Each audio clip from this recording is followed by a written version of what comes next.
Welcome to the Movement PT Coffee Cast, where we sit down and talk about physical therapy, health, and whatever else comes to mind during our coffee-infused conversations.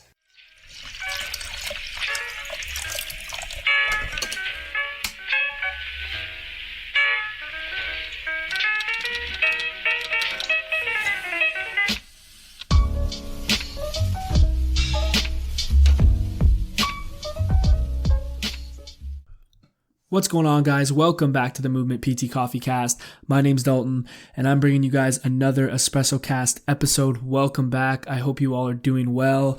For those of you who are joining us for the first time, welcome. Also, we're glad to have you.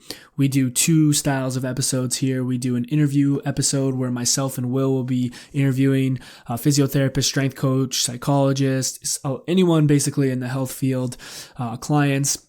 And then we have the EspressoCast version where it's usually just me or Will alone talking about our experiences, talking about a thought or anything that's come up during our clinical practice or just life in general. And that's what we're going to be doing today. Before I get into that episode, though, I just want to say thank you. Thank you for taking the time out of your day to listen. Thank you for supporting us on Instagram, on the podcast, buying a bag of coffee, which I hope you guys are all drinking some coffee right now. If you do want to continue to support us in more ways than what you've done already, you can go over to iTunes, subscribe, leave us a review. You can follow us on Instagram. You can buy a bag of the original blend at themovementpts.com. I'm sipping on some coffee right now. I just made with the AeroPress. I highly suggest you guys try out the AeroPress. If you have not tried that variation of making coffee, it is wonderful. Probably my favorite way to make myself a cup. All right.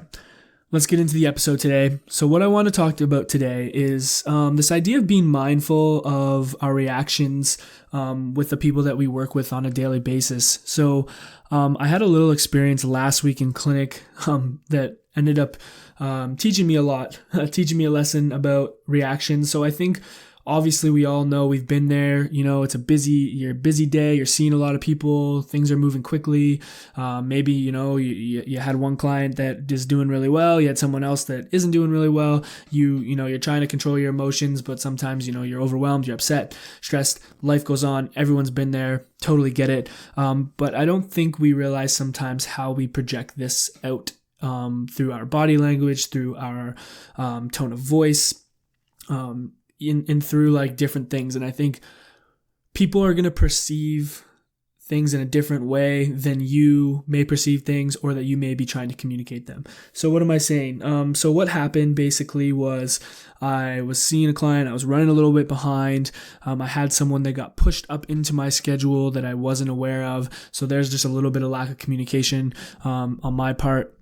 And so I was late to this client, and obviously I was a bit flustered, and I think I didn't realize until the time after the way that I reacted to the situation. I think I remember now deflecting a little bit with comedy, trying to make light of the situation, which now looking back on it might not have been the best idea.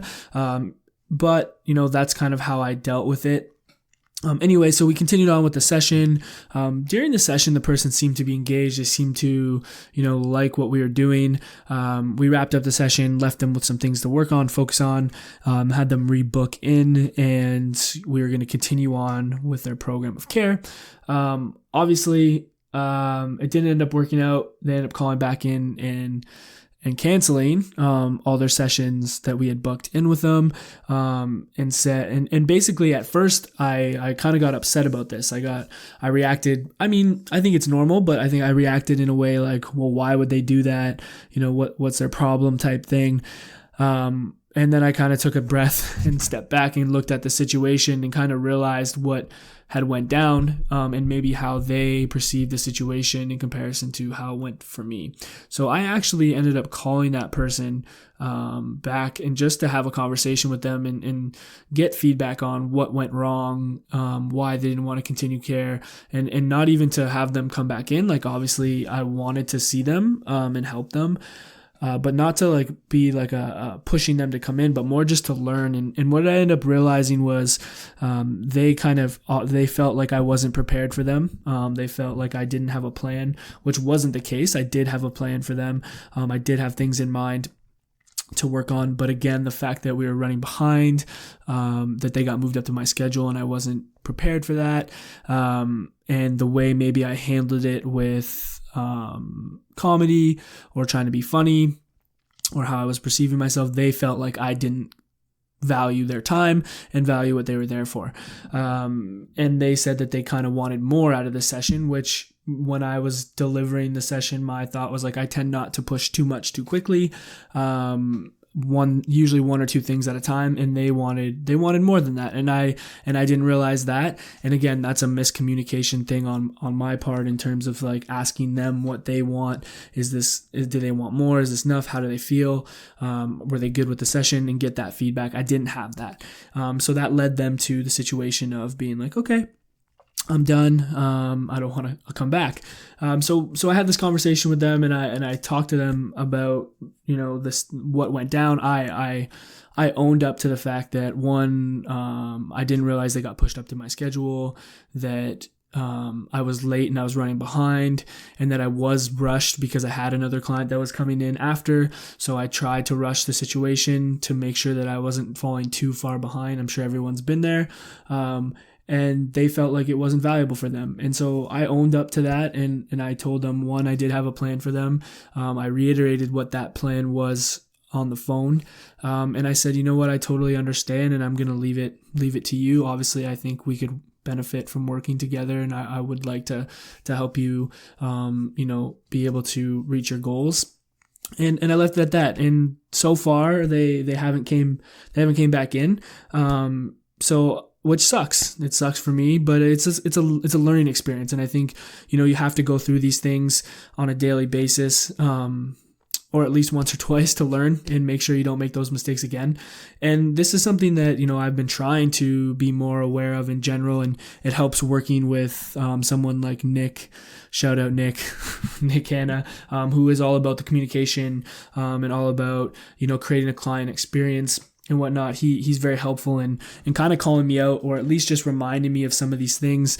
Like, if I do go and, welcome in someone who I'm supposed to see, and I am a bit flustered and I am not really in a good space or a good zone, and he can see it on my face, he can feel it on me, then of course the client can. So, he'll remind me if I come out of a session, and he'll be like, yo, you gotta take a second. And something that I started to do, again, a piece of advice from him was, if you're having a day where you're feeling overwhelmed, you're feeling stressed, you don't really know maybe what to do. Maybe you're dealing with a challenging person who's got lots of factors, lots of pain, they're not getting better, and they're kind of pouring all of it out onto you, which happens a lot.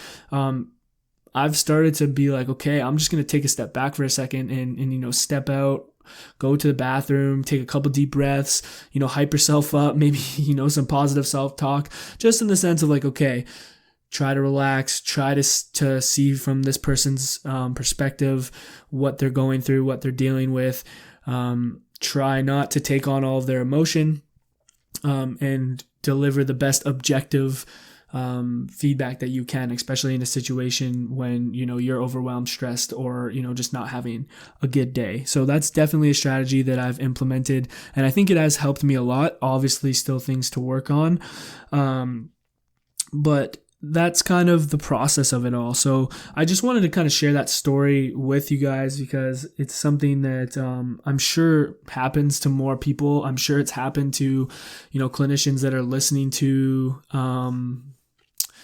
this podcast, and even if you haven't admitted it or talked about it, like, it happens. And as much as you want to say, oh, it doesn't matter, it bothers you, but I think it's important to reflect and see, okay, how can I make sure I don't make this mistake next time? So for me, in that situation, if I was to redo it, I would take a second to take a deep breath and be like, okay, you're rushed, you're caught off guard. Don't go to your natural defense mechanism of deflecting with comedy or making a funny comment, which is something that I normally do, and take a second and think about how that person feels if they were expecting to be seen at a certain time, and now you're 10 minutes late, and now you're rushing the session, and you're not seen engaged with them or seen, giving them the time that they deserve. So those are kind of the takeaways that I had from that. Hopefully you guys took something away from my story. If you guys have a story about this, please send it my way. Like I know it happens, and if you have any suggestions on how to navigate these situations or things that you do in your daily life or within your practice that helps you be more mindful and more aware of how you're projecting yourself, both body language, tone, etc., please share it. It'll make me better, and hopefully it'll make some other people better as well. So I'm going to leave it there, guys. These EspressoCasts, I want to keep them short. I don't want you guys listening to my voice for too long. I'm almost done my coffee here, so I think that's a sign that we're going to wrap up. If you guys did enjoy this episode, please share it with one other person. Head over to iTunes, subscribe to the PT Coffee Cast, leave us a review. We love your feedback. It helps us get better. It helps our podcast grow on the iTunes platform. If you aren't following us on social, you can follow us on Instagram, Twitter, and Facebook at the MVMT PTs. If you want to hit us up in the email, it's themovementpts@gmail.com. Yeah, that's all I got today. Go on, make sure you stay highly caffeinated. Oh, speaking of caffeine, if you guys want to buy a bag of the original blend, we would really appreciate if you did. It helps support us trying to continue to grow our content and our brand. It's also really great coffee. We'd love for you to try it. Head over to themovementpts.com, snag yourself a bag. We ship to the US, we ship in Canada. We'd love for you to try it. Now that's all I got. Go on, stay highly caffeinated. We love you. Peace.